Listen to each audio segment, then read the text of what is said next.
you so much for joining us today as I provide an update from the 2024 General Assembly session on key legislation impacting aging services. This was a long session, a 60-day General Assembly session. We had over 3,500 bills and resolutions that were introduced, and the General Assembly adjourned on Saturday, March 9th. So occasionally throughout this presentation, I'll be referring to legislation that's been continued to the 2025 General Assembly session. What this means is that the proposed legislation for the current session, the 2024 General Assembly, did not move forward. Essentially, that legislation is dead. In order for it to move forward, it will have to be reintroduced during the next General Assembly session to be considered. So it does not automatically, as being continued to the 2025 session, mean that it will be considered. It will actually have to be reintroduced by a legislator to move forward through the General Assembly process for consideration. I want to take this opportunity to thank our Leading Age Virginia Public Policy Committee.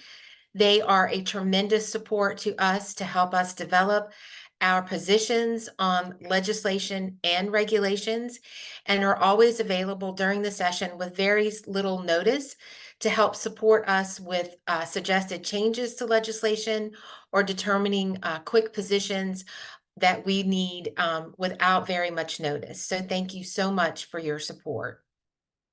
Assisted living legislation from the 2024 General Assembly session.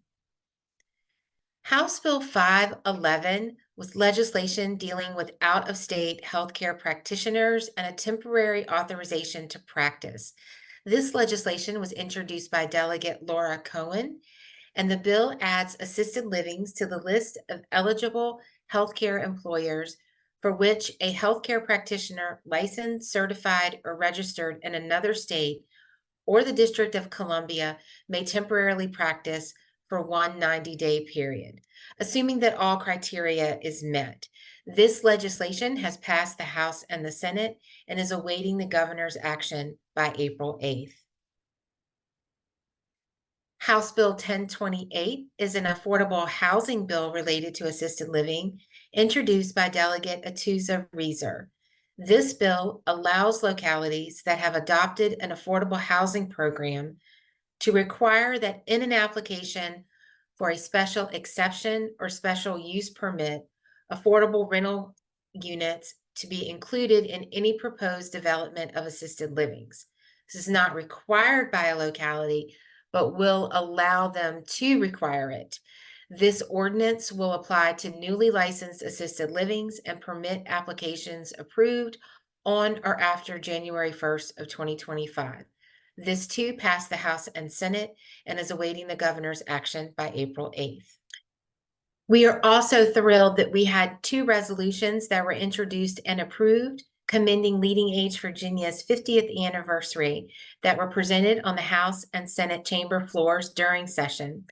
With the team in the gallery, including board member Jenny Martin from Blue Ridge Hospice, both the House and the Senate recognized our incredible contributions to aging services in the Commonwealth. Here's to 50 years of dedication, innovation, and positive aging for all Virginians. Many thanks to Delegate Bobby Orrock and Senator Schuyler Van Valkenburg for this recognition.